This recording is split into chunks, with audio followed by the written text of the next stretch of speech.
Well, good morning, everybody. Let me welcome you. Several still maybe to join, certainly who've registered. My name's Nick Gowing, and I'm really here to introduce our two speakers to address the race to zero, the role of membership bodies in the climate transition, but the role of membership bodies. And a race to zero, what kind of race is it really? This is about information sharing. It's about going back to the basics to understand what race to zero is. And so please ask your questions, make this feel like a conversation. But right from the beginning, we'd like you to feel that this is if you like, an information sharing and an information dump about what race to zero is. What kind of race is it? What kind of zero is achievable? And to help us down that way, we've got Fiona Macklin. And Fiona, welcome. Nice to see you from the Race to Zero campaign, the coordinator for the UNFCCC. And I need to just remind people what UNFCCC means. And those abbreviations get longer. The UN Framework Convention on Climate Change, and you work to Nigel Topping. So thanks, Fiona, for coming. And also, we've got Ali Heppenstall, who is the founder and managing director of B2B. But equally important for this is because of CAFA, which is the Climate Action for Associations, CAFA. And Ali is the co-executive director. She's actually speaking to us from Perth, where she's been marooned in Australia for well over a year. And Fiona, you've spent a lot of time in Melbourne as well. So minds are over there, but we're less locked down than they are over down under. So welcome to you both. And please feel that this is a conversation. I think we can go on to 10:15, but if you've got to peel off at 10 o'clock, then it could be that we've done everything by 10 o'clock. I do want you to feel that this is a conversation, that you can just challenge Fiona, ask Fiona and Ali, what is all this about? And even if it's a very basic question, that's what this is about, to move the information forward, to get a greater understanding, particularly about how CAFA could be an accelerator in this process. We're barely 2 months away now from COP26, and there are enormous numbers of SMEs who are still struggling to understand, 6 million out there who are still struggling to understand what all this is about. So this is a fast rising curve. And Fiona, we'd like to hear from you first of all, please. What is the race? What is net zero? What is achievable? And what kind of race are you adjudicating at the moment? Take it away.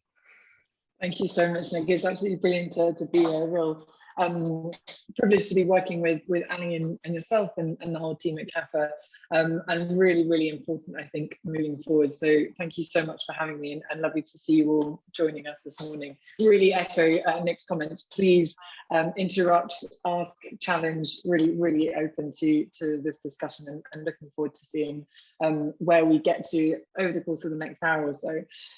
Nick, if I may, I might just take it a step back actually, and before diving into sort of what the race does, is just outlining how it came about, because I think that sort of sets the scene and helps understand the context for Race to Zero as a campaign today.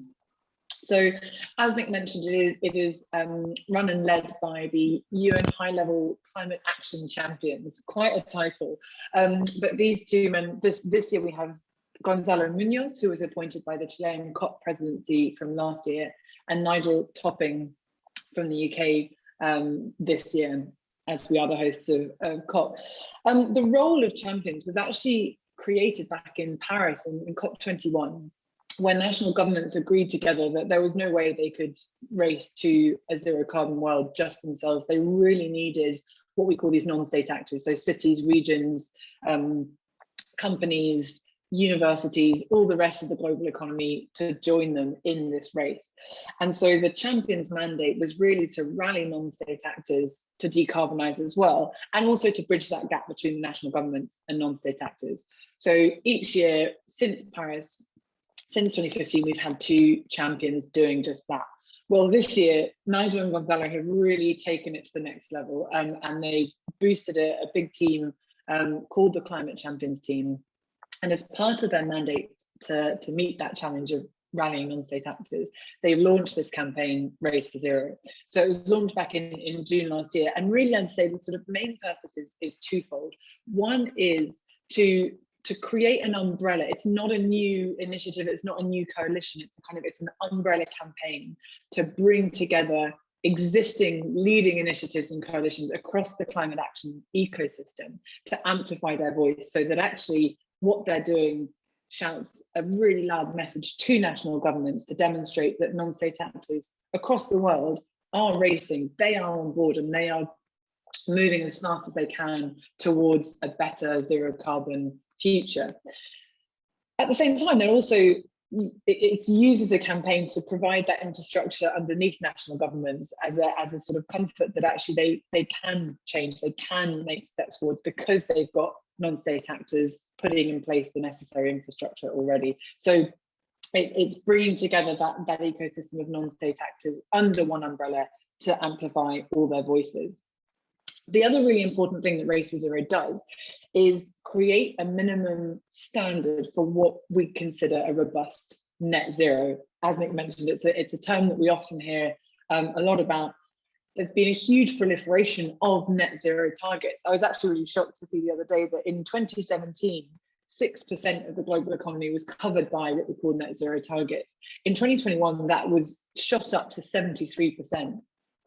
But what's really important is being able to distinguish what different net zero targets mean, because they don't all mean the same thing. So Race to Zero is really designed as well to create a very clear standard for a robust net zero, distinguishing those commitments made in Race to Zero from those that are used for greenwashing. And so the campaign is also promoting this really credible shift towards a net zero understanding that will get us aligned with the science and will get us hopefully to stay within this 1.5 degree warming of the world. Oh, Nick, I think you're on mute, sorry. Is it really a race? Is race just indicative of speed as opposed to racing against each other? That's a really good question. It's absolutely a race because we have to decarbonize as fast as we all possibly can. And that's why we need everyone on board. So it's an inclusive race in the sense that it has to be everyone racing together. It's also a race because we need that competition. We need to see leaders in sectors or in regions taking the lead and therefore bringing everyone along with them.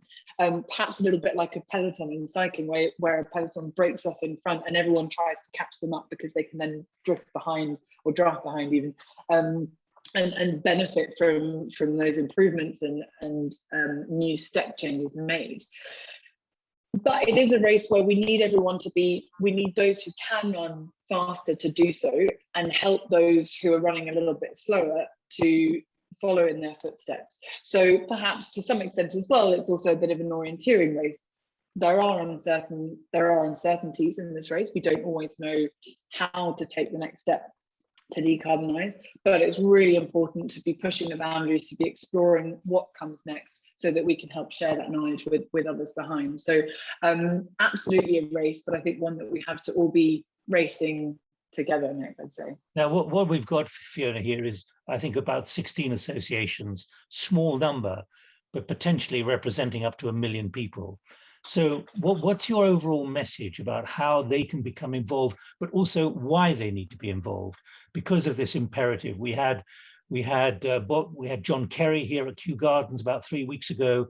We've had the IPCC report of a couple of weeks ago, which are pretty doom-laden about the speed of what is necessary. And we've seen the report only this week about the human element in climate change, which has created this enormous kind of series of problems, whether it be in British Columbia, or it be in Central Europe, or it be in China, or it be in Maharashtra in India. Many still feel slightly overwhelmed by the enormity of what has to be done. So what kind of message have you got for these associations who are sitting around this table, this virtual table, about how they can get involved, but also why they need to get involved and the speed at which they need to take it forward? Thanks, Nick. I think to do that, I'm just going to explain really briefly the governance structure of Race to Zero, and then get into really specifically associations becoming involved and helping to accelerate this race. So the way that we operate as a campaign is actually in slightly tiered governance. So as a campaign team, we work very closely with what we call our partner initiatives. So these are associations that cover or represent different sectors, different actor types. So we have the likes of Business Ambitions 1.5, which is a campaign established by the Science Based Targets Initiative, the UN Global Compact, and Leading Business. And they are bringing in global large businesses that are signing science-based targets. We've got another partner initiative like Cities Race to Zero, which is bringing together cities across the world to sign up to their campaign. So those partner initiatives are the ones that we work closely with as a campaign. They then act as the secretariats almost to funnel in individual members. So it's the partner initiatives that are applying to Race to Zero. That application actually goes through an independent expert peer review group that vets the application. And what they're vetting or what they're checking is making sure that a partner initiative is managing its members to really clear criteria that are established to join the race. So any entity that is joining Race to Zero is joining directly through a partner initiative and is meeting what we call as meta criteria for Race to Zero. So the criteria are divided into three parts. The first is what we call our 4 Ps. So we've got an entity has to pledge at the head of organization level to achieve net zero as fast as possible. Like, again, it's the sense of a race. 2050 is obviously the latest as kind of dictated by the science, but we do have to make this as fast as possible. And within that pledge to achieve net zero as fast as possible, there's also the requirement to set an interim target. So it's not just about kicking the can down the road until the 2040s, it's about what are you doing in this decade and how much will you decarbonize in this decade by 2030. The second P is to plan. So it's all good saying, I've got a target for 10 years' time. How are you actually going to achieve that target? So we want to see really clear plans from all our entities as to how they're going to meet both their short-term and long-term targets. We then require them to proceed. So this is all about backing up commitments with immediate and meaningful action. The fourth P is about really promoting this radical transparency. It's about publishing. So there's an annual publishing requirement. All our entities have to publish on a public platform. That's a really tricky sentence to say in too many Ps. But anyway, so publishing on a public platform their progress towards, again, the short-term and long-term targets. Across all those Ps, entities have to cover all scopes of emissions, and they have to not use offsets, essentially. So this is not an offsetting campaign. This is about absolute reduction measures. And only once an entity has reduced to the very extent possible their emissions, can they then start to remove offsets to achieve that net zero state. And then finally, across all of that, we really encourage and urge our members to grapple with leadership principles of equity and empowerment. This is about a just transition. So it's not just about blindly focusing on reducing emissions, even though that's of course the urgency and the main force of Race to Zero, but this is also about making sure that it is done without causing other issues and making sure that we are sharing the knowledge of how to get there. So that's what all entities have to meet in order to join Race to Zero, and they are joining Race to Zero through these partner initiatives. The main goal of Race to Zero is to exponentially grow that number of individual entities, not necessarily exponentially grow the number of partner initiatives, because it becomes too complicated for organizations to know where to go, who to join. And that's where the role of associations and accelerators come in. And so it's really, really exciting to be working with CAFA as our new global accelerator, because these accelerators help us to funnel in those individual entities into the relevant partner initiatives and to help their members understand what it's all about, how to meet those criteria, and how to race. So the role of associations here is really critical, because as associations, you know your members, you know what they're doing, how they work, you know the sector, you know the challenges that are faced. And so you're the ones who are experts in helping to support those members to ultimately meet the criteria determined by Race to Zero. So I think that's one piece. Another piece for me is it's again about knowing the members, about knowing who's leading and who is the one in the front peloton or the one leading the race to spotlight, so that others can be inspired and know exactly how to follow those footsteps. So it's also about communicating and using the associations involved around Race to Zero to help promote that leadership.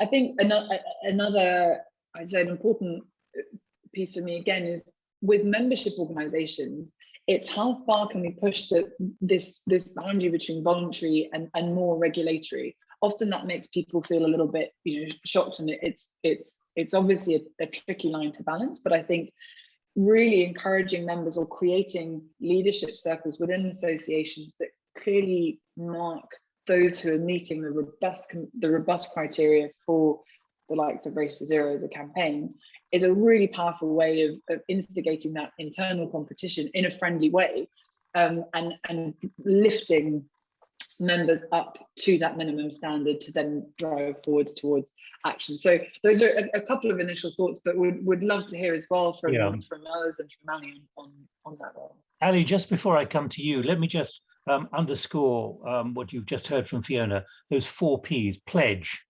plan, proceed, publish. Is there a danger that some are going to be just freaked out by the prospect of more process, when actually the basic challenge is simply to reduce carbon emissions, to move rapidly, Fiona, into transition? In other words, being overwhelmed by process as opposed to the gut challenge, which is just get your emissions down and realize you've got to reconfigure the way you're doing stuff. Yeah, I think that's very much that is how Race to Zero came about, was wanting to avoid that overly bureaucratic procedural approach, and that's why we team up with our partner initiatives. We don't want to create yet another way for individual organizations to have to sign up to their association and then to a different partner initiative and yet again to Race to Zero as a campaign. So the participating in our partner initiatives automatically means that you join Race to Zero, is one thing. I think the other thing to mention, Nick, is that there is a real need to make sure that commitments to net zero are robust, as I mentioned, and so having that framework in place to understand what it entails to make a robust commitment is important. The final piece to say is I think the joining Race to Zero means joining an ecosystem of support, of understanding how to get there. And you say sort of members don't want to go through the, or I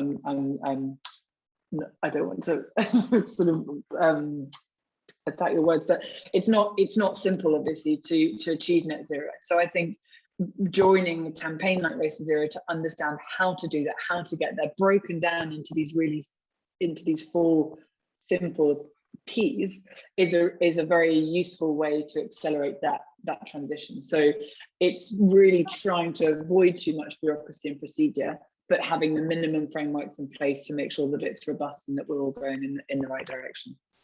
Thanks, Fiona. Chris, I see you want to come in. Can it just wait until we've just heard from Ali about what CAFA is and how CAFA is becoming the global accelerator for this? And I'll come to you in a moment, Chris. Ali.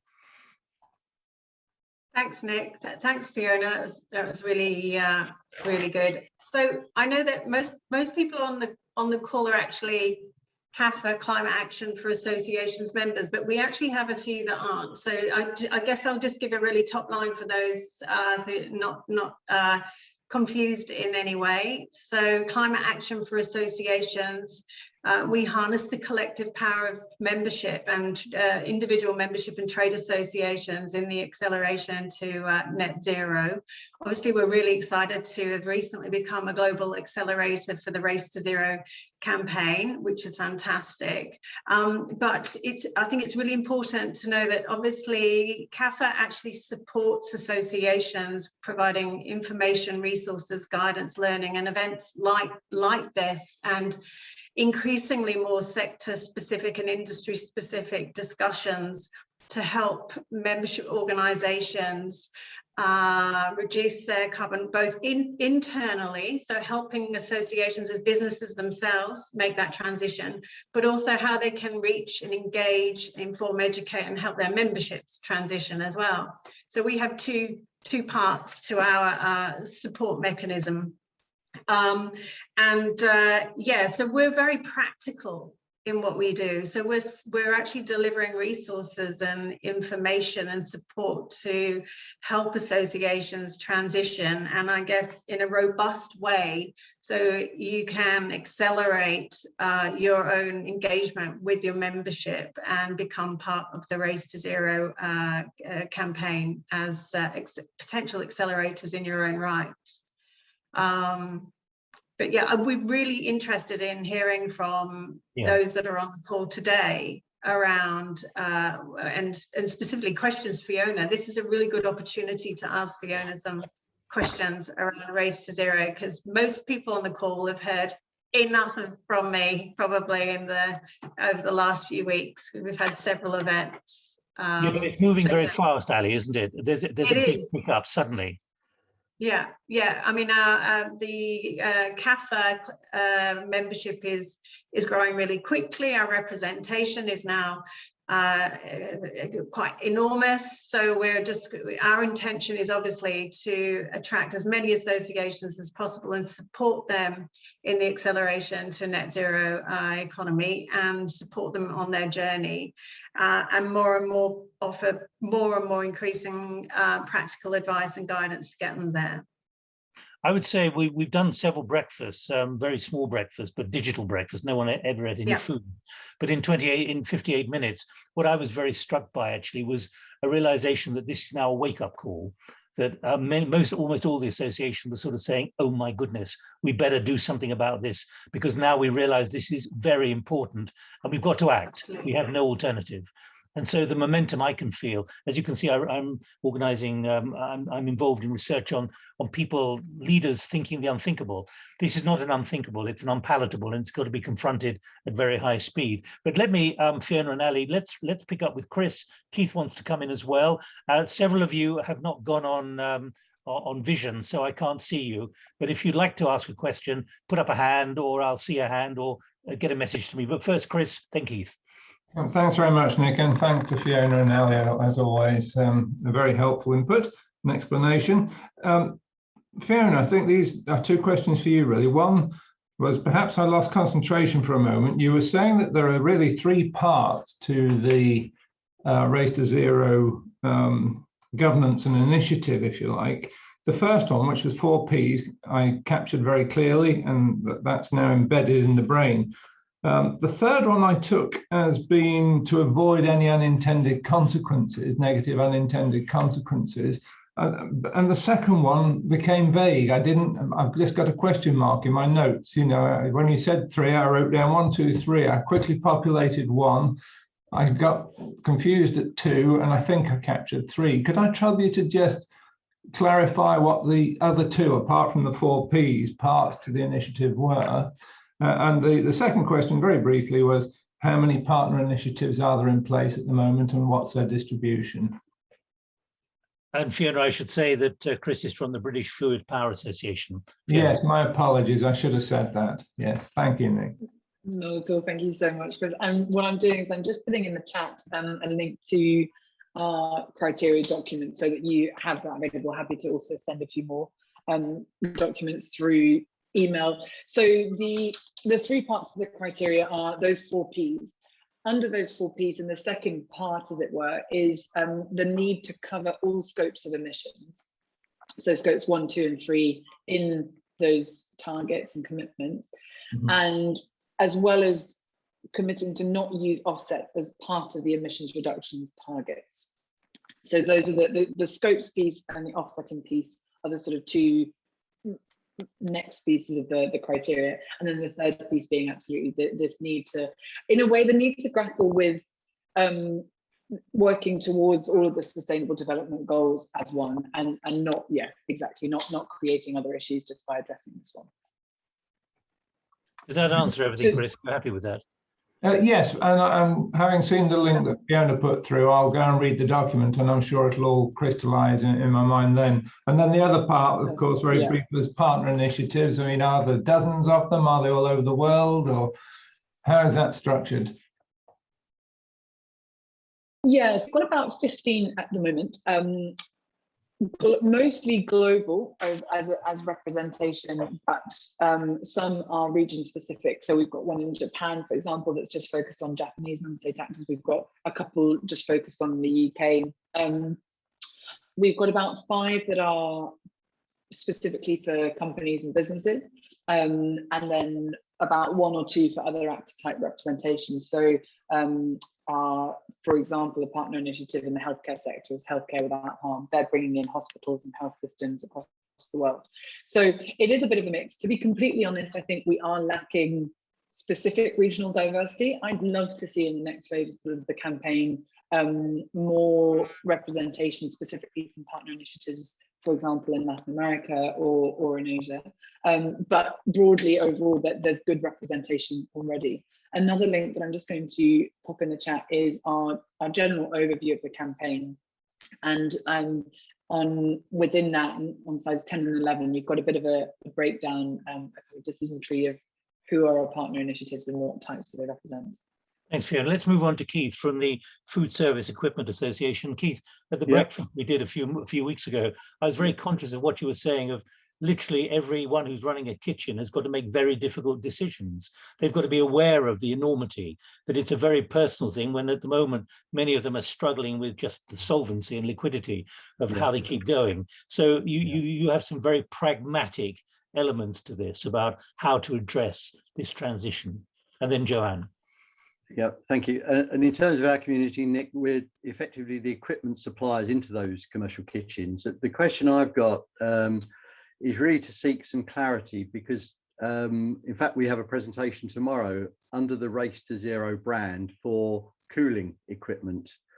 Now, as an association, we represent one community, everybody who provides pieces of stainless steel in commercial kitchens effectively. But that's actually a subset of cooking equipment, dishwashing equipment, refrigeration, and so on. So there are other strands of activity going on that are seeking the engagement of our members to fulfill the objective of net zero and the race to zero. So really, I think what's needed is some clarity of messaging, because there's no point in us trying to do something as the FEA when there's another piece of work going on through an established program. So it's how we bring that together, and how practically could we provide the structure for members to evaluate their carbon performance and report that back and add value to the process. Also recognizing that some are large multinationals, but the majority of our membership are SMEs. So there are different drivers, because the large multinationals are likely to be looking at their carbon reduction at board level to achieve that. SMEs, I think, are slower onto the journey. And really, I guess the other point is to ask is when do we think we'll see the policy lead on this? COP26 is being much hailed, but I am unable to identify much activity that's going on behind the scenes to bring it to bear. We bid for a place at COP26. We were rejected. I've yet to hear of anybody who's definitively had a place allocated to them at COP26. And to be honest, with 2 months away, it would be very difficult to produce the resources for that to maximise it. So where does this fit within COP26, do we think? Thanks, Fiona. Thank you so much, Keith. Yeah, really, really important questions. To your first point, I think what I'd say is we're all about radical collaboration in Race to Zero. We understand that there is, fraction is probably the wrong word, but there are lots of different entities, organisations doing similar things, not always doing that in line or together.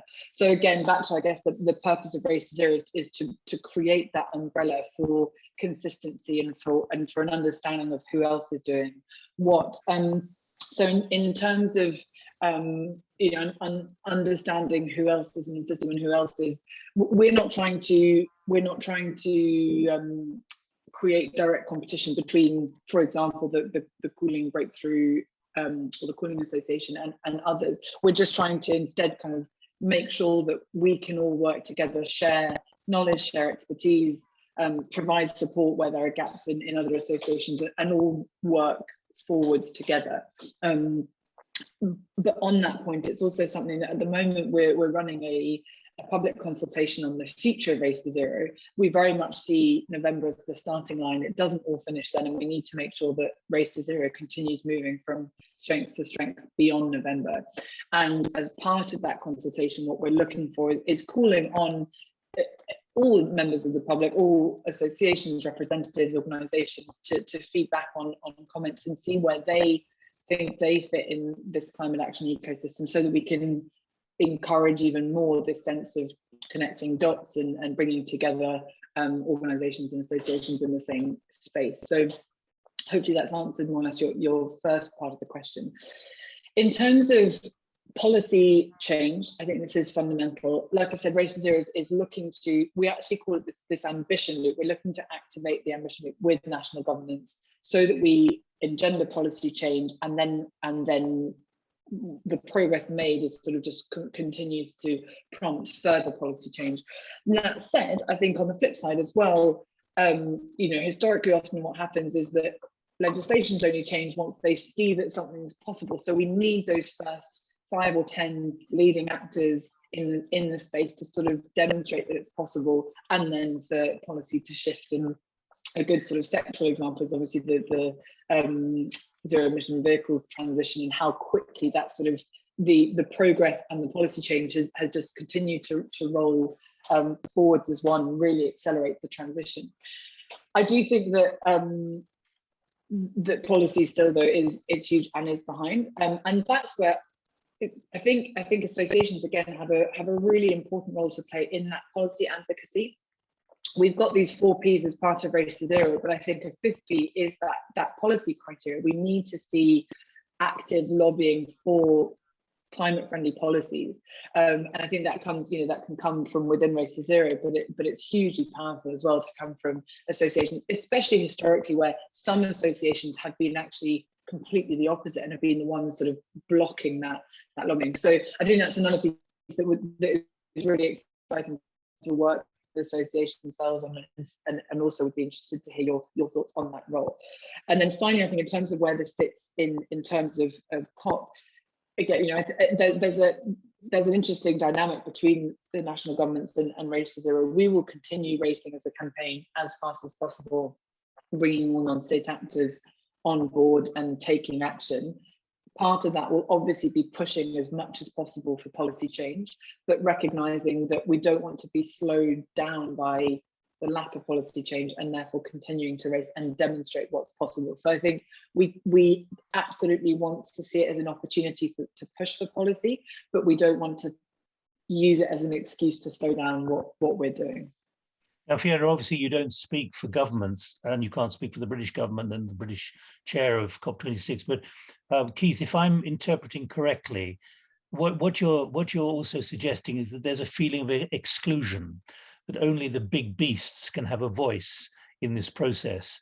When there are actually 6 million SMEs in this country, there are 18 million people who rely on SMEs for their work and so on.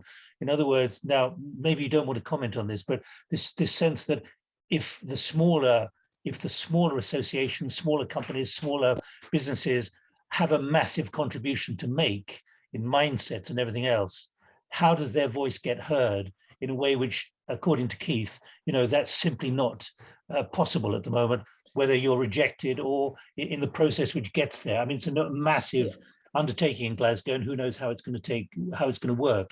But on the other hand, there is this feeling that if you're not in, you're out, and therefore you're not so relevant, when actually SMEs and associations are deeply relevant to the whole business of transition. Absolutely, and I think, forgive me if this is slightly wrong, but I think that, SMEs represent something like 90% of the global economy, so really, really important. I'm happy to comment, and like you say, I'm not part of the UK government or part of this, but my perspective is that actually there's been a real attempt to shift away from bringing in the usual suspects, in particular, for example, through the expressions of interest process being very firm on only bringing in organisations that have joined Race to Zero for a start. So actually, we're moving away from just welcoming with open arms the likes of Shell or BP just because they've got the big bucks. It's really it's really pushing against that tradition of having the big beasts in just because they're big.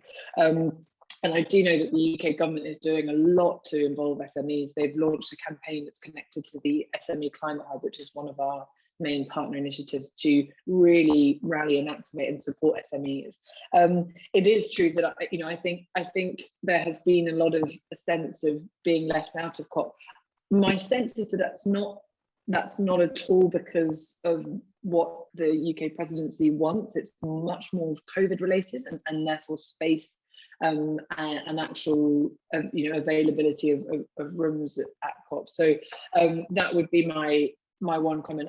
I'm not 100% sure what other reasons might be, but I think that the issue of exclusion is an important perception point, which is worth taking back to your office. It absolutely is, and I very much have noted that. I do think that from a Race to Zero perspective, what we're looking to do and what we're trying to shape up at the moment are events that run alongside COP and even within COP in the green zone that very much include SMEs, other organisations. So Keithan, that's very useful to hear, and I'm also really sorry that is the perception. All right, but we'll certainly go back. All right, we've got 20 minutes to run. So I've got Joanne. There are a lot of people who are invisible, so I don't know if you put up your hand or anything. So bear that in mind. I can't see a hand going up if you've turned your video off or you haven't sent a message to me. But Joanne, you're next, and go ahead, please. Hi, Fiona. It's nice to see you again, and thanks for putting this link on LinkedIn. So I'm one of the organisations, associations that you guys don't know about. My name's Jo Chidley. I run a SME business called Beauty Kitchen, and I'm representing the British Beauty Council here today.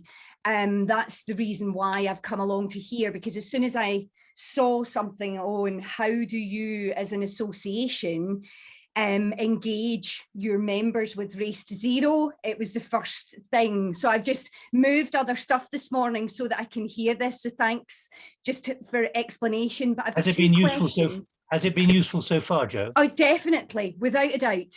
Yeah, it's been great. So I can feed that back. We've got our monthly meeting this afternoon, so it was perfect timing.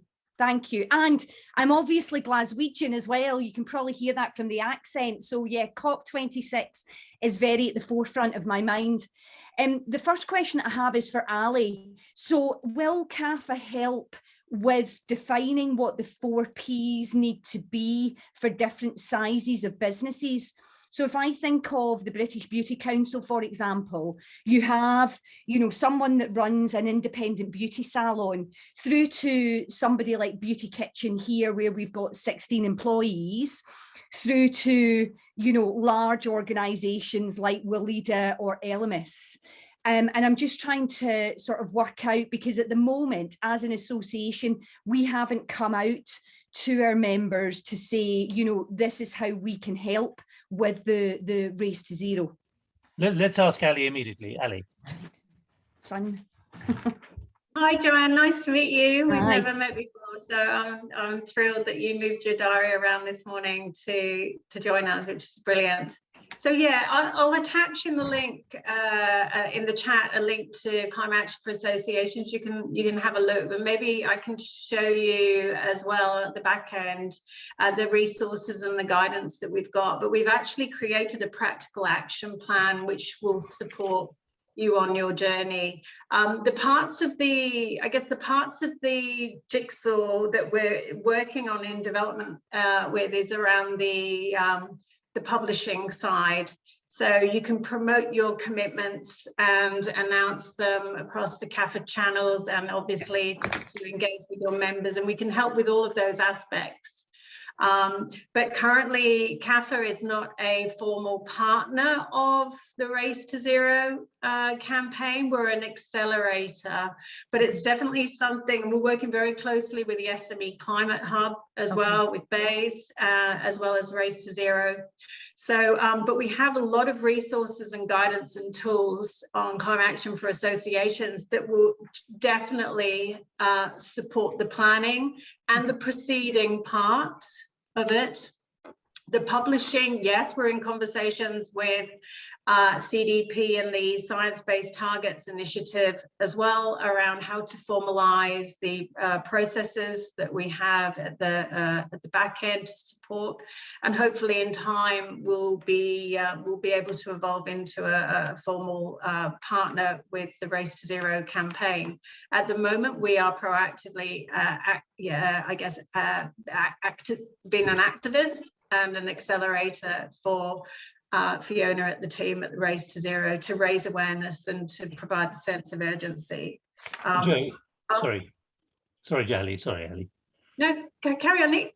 I was going to say, Joe, do you want to ask your second question? And Yeah. please, if anyone else out there wants to put up a hand or get my attention, please do. We've got 15 minutes to run. Joe. Yeah, so this is for Fiona, and it's sort of what Keith was saying, but maybe I'm saying it just slightly differently. So, you know, how could you guys make it easier to, when you go to the Race to Zero website? So for background, we're a B Corp certified business. So I have registered our business as part of Race to Zero through the B Corp, which is already a partner association. I'm also registered with the SME Climate Hub because we're an SME. And I'm also registered with Business Declares because I believe in what they're trying to do as a wider set. Now, generally, you know, that's 3 partners that we've signed up to, because our commitment to Race to Zero is actually a lot quicker than 2030. And we want to be a case study example of 2 other SMEs about what's truly possible. But it can be quite confusing, because you're thinking, well, who should I be signing up? You know, which partner organization? And I just wondered if there's an easier way that you guys could possibly do that on your website. You know, so if you're an SME in the beauty industry, here are the 2 or 3 partners, you know, something that just is a little bit simpler, because SMEs have a lot going on and a lot of, you know, information coming at them. And I've gone through that experience myself, and it's quite a challenge. Fiona, simplify the message. Yeah, thank you so much, Joe. It's so lovely to see you again. Thanks so much for joining. Absolutely, I'm really glad you asked that, actually, because I do, for reference, again, I put in the chat the link where we outline our partners and who they are, what they do. Completely agree that needs a bit more signposting. And actually, again, that's where we are working with our accelerators to help simplify that for their members, to say, you know, well, actually, you're just SMEs, so just look at SME Climate Hub. But of course, you know, not wanting to exclude other partner initiatives, like you say. So yeah, completely agree that it needs simplifying, and we are working on that. But very helpful to hear that as well from you, Joe. Ali, do you just want to clarify the relationship you are building with Race to Zero, and how associations can relate to you and Race to Zero? Yeah, and I get it. It's really confusing. It is confusing when we originally went on, and obviously when all the initiatives around the world were launching earlier this year, which is one of the reasons why we launched Climate Action for Associations to start with, to speak directly to membership, individual membership institutions, associations, societies, clubs, etc., specifically in the language that they understand, without all the jargon, to provide the practical information and resources that associations need at the beginning of their journey, and increasingly as time progresses, more sophisticated tools and resources to help take the full science-based commitments. So I get it. It is confusing. It's confusing to us because we're a small business as well, obviously, and CAFA is a not-for-profit. You know, but moving forward, right now with the Race to Zero team, we're proactively encouraging associations because of the robust nature of the umbrella campaign and the initiatives that fall under it. Obviously, we're a proud partner, and we want to be involved as a global accelerator. I feel moving forward, and this is why we are involved in the consultation, I feel like CAFA and the associations generally have a much greater role to play, particularly, Fiona, in the area of policy as you've just outlined. There's so much strength and influence and credibility and authority that associations have, that they could really bring and convene not just their membership, but themselves as small businesses as well. And what I feel is, CAFA, I feel like we need to sort of strip away the complexity and try and work with Race to Zero and the existing partners within Race to Zero to really deliver a really high quality, really succinct support offering to associations. And I think we're on our way to doing that, absolutely. But I do think over time, as the needs of membership organizations change and evolve and advance, we need to be filling up with further information and resources to support. So those targets can be really, really robust and really credible, and that you're actually on your way as organizations to collectively mobilizing the industries and professions that you represent.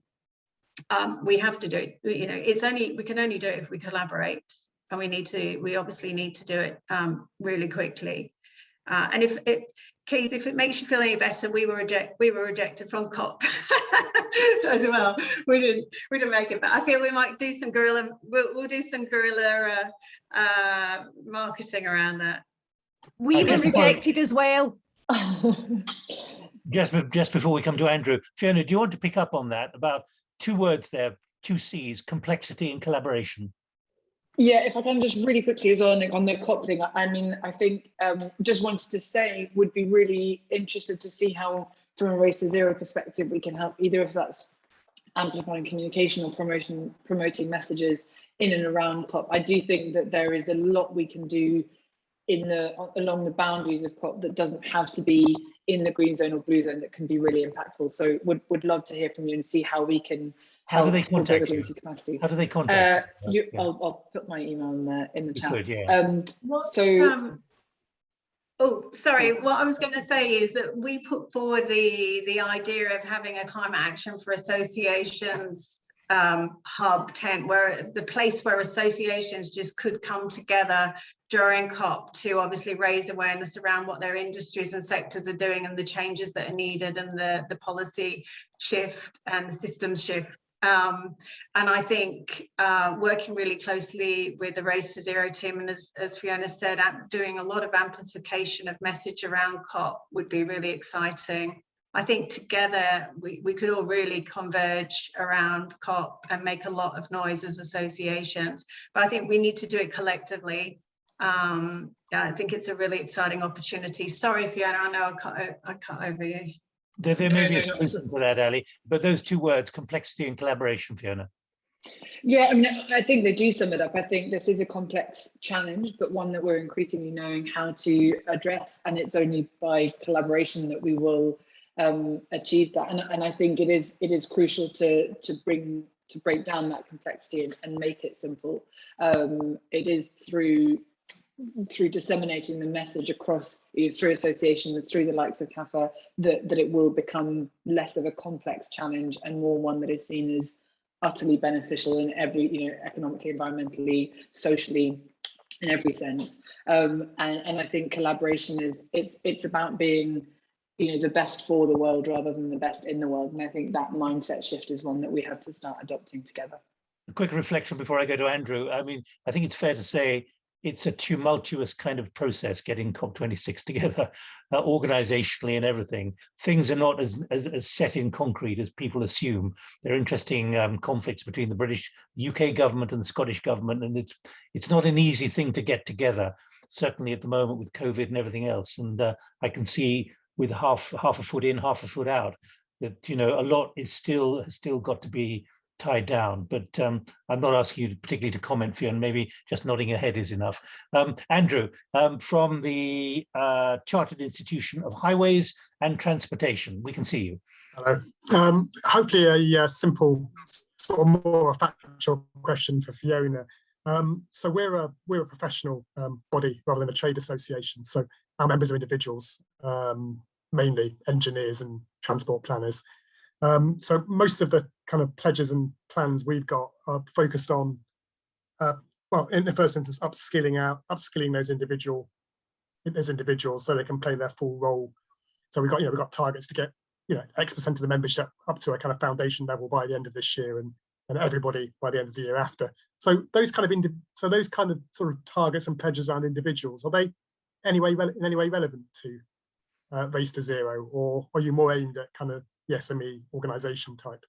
And level? just before Fiona answers, Andrew, I mean, since we last spoke, what kind of progress have you made internally? Because you were talking about the challenges that you could see, that I think was about 3 months ago. Have you managed to generate lift within your organisation? Yeah. So I mean, generally, in terms of the member focused stuff, I think we're pushing out open door. And to be honest, across the built environment, organisations generally, pleasingly, we seem to be pushing in the same direction. We're relatively small, but if you look at some of the big players like the ICE, the Institution of Civil Engineers, and the RIBA, the architects, they're setting some quite, I guess, challenging standards for their members, and they're making commitments to kind of audit their competence and ask them, and then committing to kind of re-auditing members' competence every 5 years and things like that. It might take us in CIHT a bit longer to get there, but partly because we're a smaller organisation with less resource. So in that sense, we're pushing, I think, an open door. Internally, I guess, in terms of our own footprint, which I guess is relatively small compared to what the actual 12,000 members are doing, we're making progress. It would be good to perhaps have another chat offline with Ali actually about how we can accelerate that, because I think there are things we can do. It's probably been stymied, to be honest, it's probably been stymied by COVID. Right, Fiona, we've got 7 minutes to run. I don't see any other hands up, so if anyone wants to put a hand up, now's the time to do it. Fiona. Thanks, Logan. Thanks so much, Andrew. Really, really important question. So there's not a kind of way into Race to Zero directly for individual members per se, but they are crucial to accelerating the race. What we do have is a people engagement team within the Climate Champions who are actively working on this, on how to really make sure we are engaging individuals in society. And back to an earlier point, this is about breaking down silos. It's about everyone playing a role, because everyone has a role, really important role to play.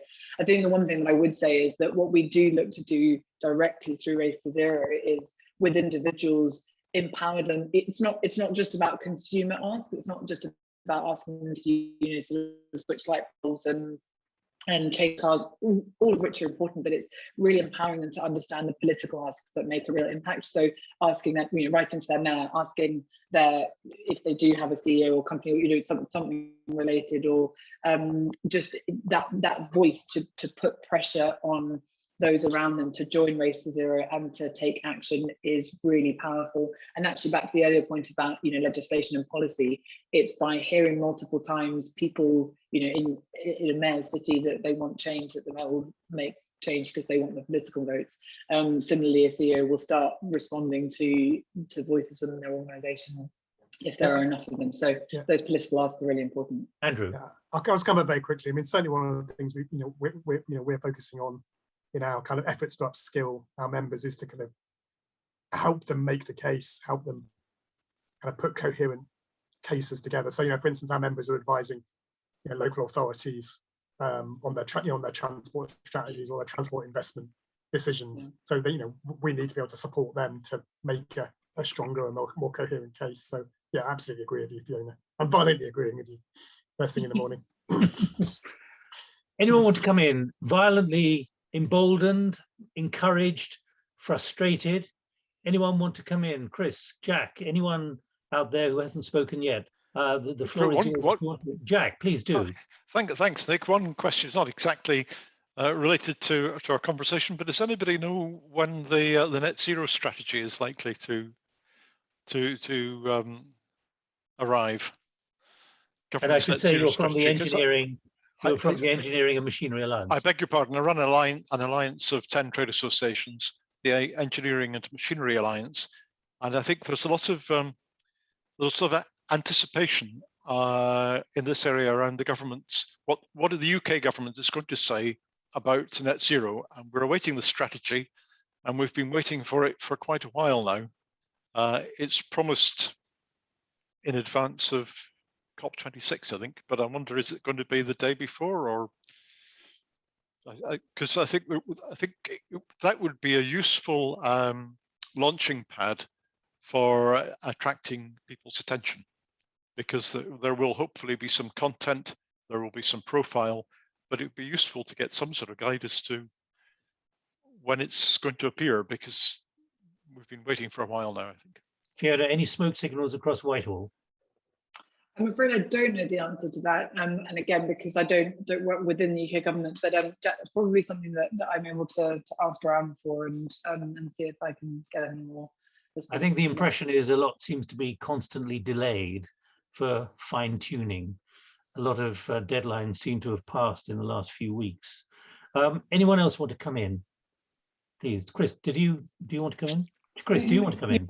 Okay, I mean, in fairness, I think my question is probably already answered in my own mind. I was going to Make say, it quick, yeah, when you bring together a group of organisations like Jack and ourselves in the Engineering Machinery Alliance, like CAFA and so on, it helps no end if you can get some kind of government sponsorship, maybe a representative from the relevant government department to sit in on regular meetings, quarterly meetings, that sort of thing. And then as I was thinking about asking the question, I thought, well, the UN have sponsored this. You appear to have all those people in place, but who in the UK government might be nominated and asked to take part in this? I think it would, the whole initiative in the UK certainly would gain more traction if it had a little bit more visible government sponsorship, in the same way that we have with Jack and the EMA Group Alliance, where we get regular attendance from government sponsors and so forth. All right, thanks, Chris. Fiona, last thought, visibility, greater visibility. What I'd like to ask both you and Ali to just do is wind up with a very clear takeoff message that can be taken away from this after the last hour. But Fiona, that particular point about visibility.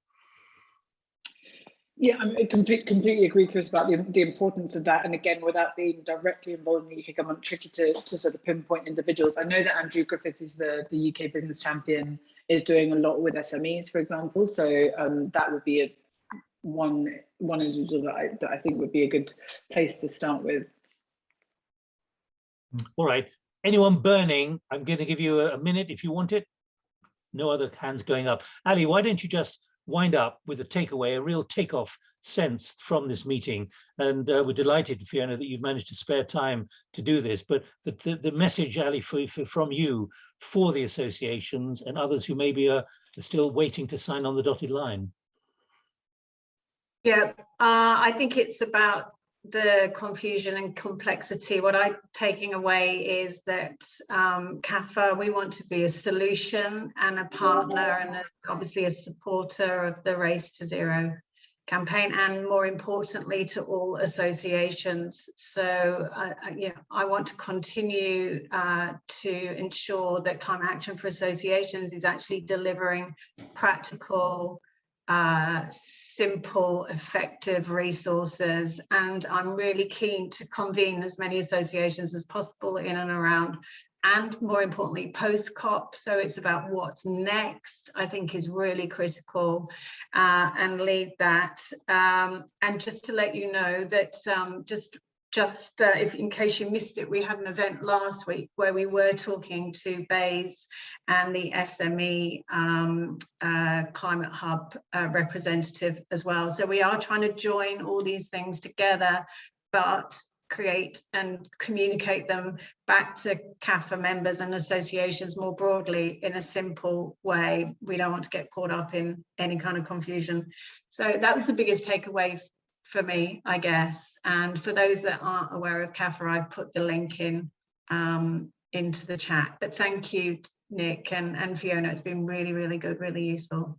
And Fiona, your last thought. I mean, we started with 15 people. We still have 15 people online. So we've kept people occupied for the last and attracted by the last 60 minutes. So, but your final message, even though you're as you say in one of your messages here, responses due to an overflowing inbox. There are limits to what you can do.